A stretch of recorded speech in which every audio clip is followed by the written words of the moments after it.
Hi friends, ഇന്നത്തെ വീഡിയോയിൽ കൂന്തൽ നിറച്ചത് ടേസ്റ്റി ആയിട്ട് വളരെ പെട്ടെന്ന് എങ്ങനെ ഉണ്ടാക്കാമെന്ന് നമുക്ക് നോക്കാം. അതിനായി കുറച്ച് നാളികേരം ചെരുകിയത്, ഒരു പിടി നാളികേരം ചെരുകിയത്, പിന്നെ വേണ്ടത് കുറച്ച് ചുവന്നുള്ളിയാണ് വേണ്ടത്. ഞാൻ സബോളയാണ് എടുത്തിരിക്കുന്നത്. ചുവന്നുള്ളി ഒരു 4-5 എണ്ണം ചെറുതായി അരിഞ്ഞിടുക. നല്ല ജീരകവും പെരിഞ്ജീരകവും ഇട്ട് കൊടുക്കുക.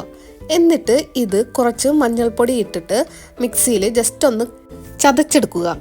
അതിനുശേഷം കുറച്ച് അരിപ്പൊടി എടുത്ത് അതിലോട്ട് ഈ മിക്സ് ഇട്ട് കൊടുക്കുക. കുറച്ച് കറിവേപ്പില ഇട്ട് കൊടുക്കുക. അതിനുശേഷം നല്ല തിളച്ച വെള്ളം, വെള്ളത്തിൽ ഉപ്പിട്ടിട്ടുണ്ടാവണം, തിളച്ച വെള്ളം ഇതിലോട്ട് ഒഴിച്ച് നന്നായി കുഴച്ചെടുക്കുക.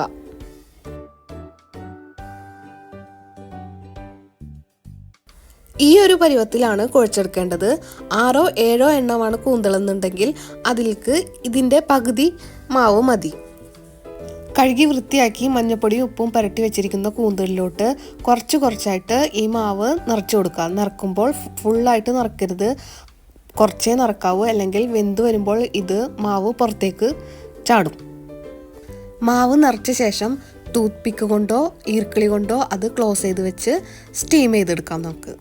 അതിനുശേഷം പാനിലോട്ട് വെളിച്ചെണ്ണ ഒഴിച്ച് 1 ടേബിൾ സ്പൂൺ കാശ്മീരി മുളക് പൊടി, 1/2 ടീസ്പൂൺ മഞ്ഞൾപ്പൊടി, കുറച്ച് ജീരകപ്പൊടി, കുറച്ച് കുരുമുളക് പൊടി, കുറച്ച് ഗരം മസാല പൊടി, ഇതെല്ലാം ഇട്ട് നന്നായി മിക്സ് ചെയ്യണം.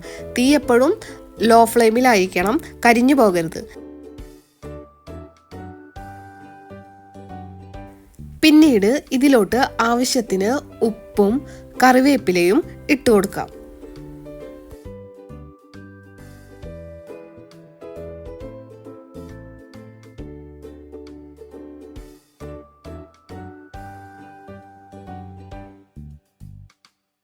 ഇതെല്ലാം നന്നായി മിക്സ് ചെയ്ത ശേഷം വെന്ത് വന്ന കൂന്തൽ ഇതിലോട്ടിട്ട് പതുക്കെ മിക്സ് ചെയ്തെടുക്കാം. അപ്പോൾ ഇത്രേ ഉള്ളൂ കൂന്തൽ നിറച്ചത്. ഇത് ഉണ്ടാക്കാൻ വളരെ ഈസിയാണ്, കഴിക്കാൻ നല്ല ടേസ്റ്റാണ്. പലരും പല ടൈപ്പിൽ ഉണ്ടാക്കും. നിങ്ങൾ ഇതുപോലെ ഒന്ന് ഉണ്ടാക്കി നോക്കുക. എന്നിട്ട് ഈ വീഡിയോ ഇഷ്ടപ്പെട്ടാൽ ലൈക്ക് ചെയ്യുക, ഷെയർ ചെയ്യുക, ചാനൽ സബ്സ്ക്രൈബ് ചെയ്യുക. അപ്പോൾ അത്രയേ ഉള്ളൂ. Thank you.